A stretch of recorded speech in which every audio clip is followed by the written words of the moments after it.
Right, here we go. My name's Scott Michaels. I'm driving for Walkenhorst Motorsport in the digital Nurburgring Nordschliefe series for 2020. Ready to take you around a lap of the Nordschleife in our BMW Z4 GT3 car on iRacing.com simulation.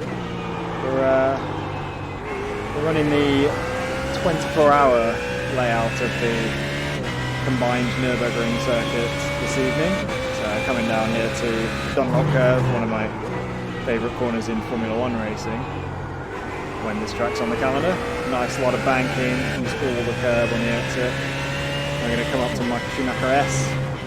Used to seeing Formula One cars go flat out through here. Not quite so easy in a GT3 car, I have to lift out the throttle pretty heavily. That's where the VLN circuit we'll be using for most of the season rejoins. Come down here to the bit curve, one of the hardest corners to get right on the entire circuit.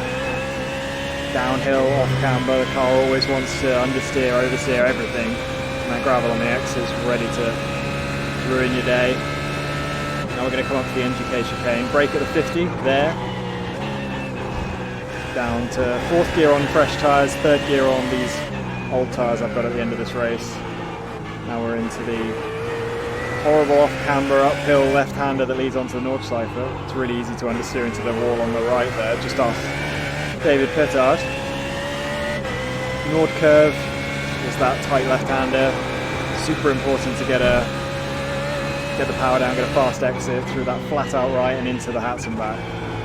Really interesting set of corners here. It's difficult to get a rhythm sometimes. You've got a choice between smashing over the curves, you have to look after your braking and throttling application if you do that, or running around the curves, you can get a little bit more out of the car if you do that. Now we're going through Kittelbacher and up to the Flugplatz, one of the most rewarding corners on the track in a GT3 car. To get off the throttle as you turn and back on it as you hit the apex. I've run a little bit wide there, had to breathe the throttle slightly. Try and make up for that by getting some slipstream off of this TCR Audi. See you, mate. Let's head down to Schwedenkreuz. I've got a bad history of Schwedenkreuz. I ruined our 24-hour race here last year, so I tend to take a bit more of a breather than most. Brake at the tarmac change before Arenberg. Get your right-hand side wheels in the gutter right next to the curb. Smash the throttle in 2nd gear. Down towards what we Brits call the foxhole.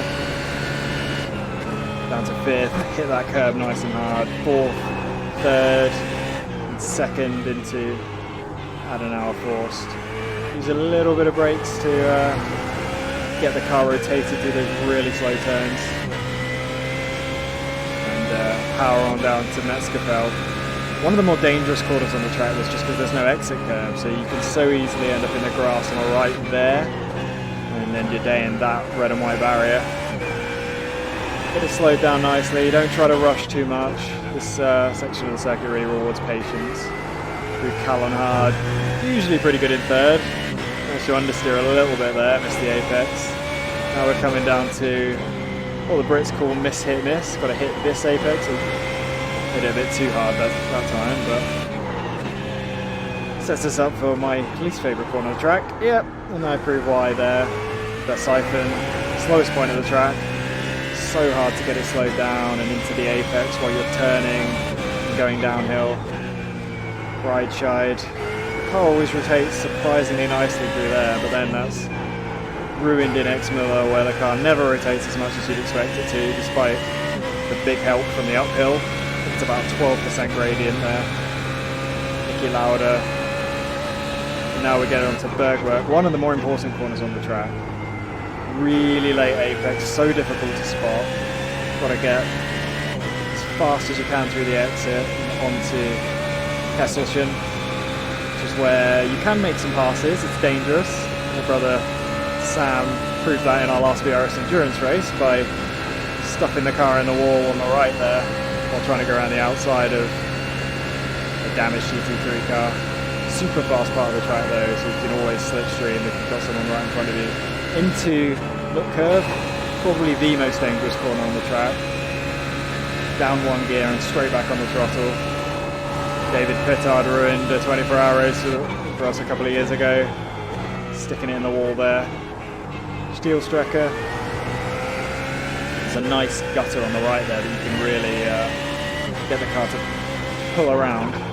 You can find it. Everyone knows how to take the Caracciolo carousel. Inside wheels off the banking, a little bit of throttle and then smash it as you get to the exit.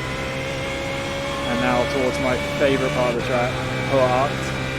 Feels like a ski run as you go down to fourth, touch that curb on the right, left even, down to third, run the curb on the left before pitching into Hedward's curve.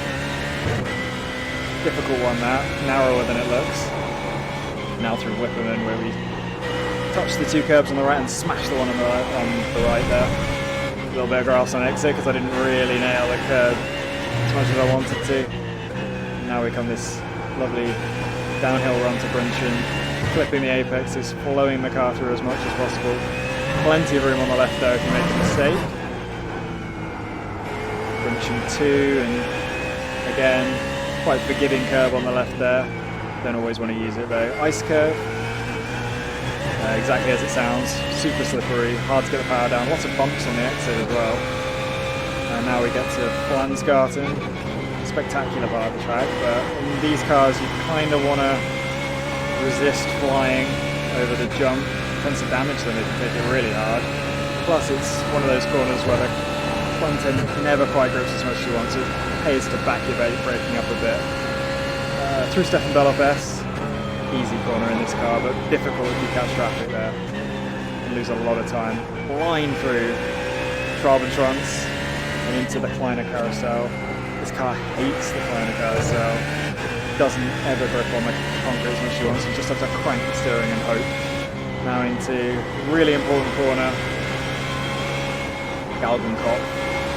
Important to get a good run on some Docking Hub, but with the grass there, being so ready to pull you off into the barrier, and the fact that it's a blind apex, it's not really worth taking the risk of ending the race by rushing too much.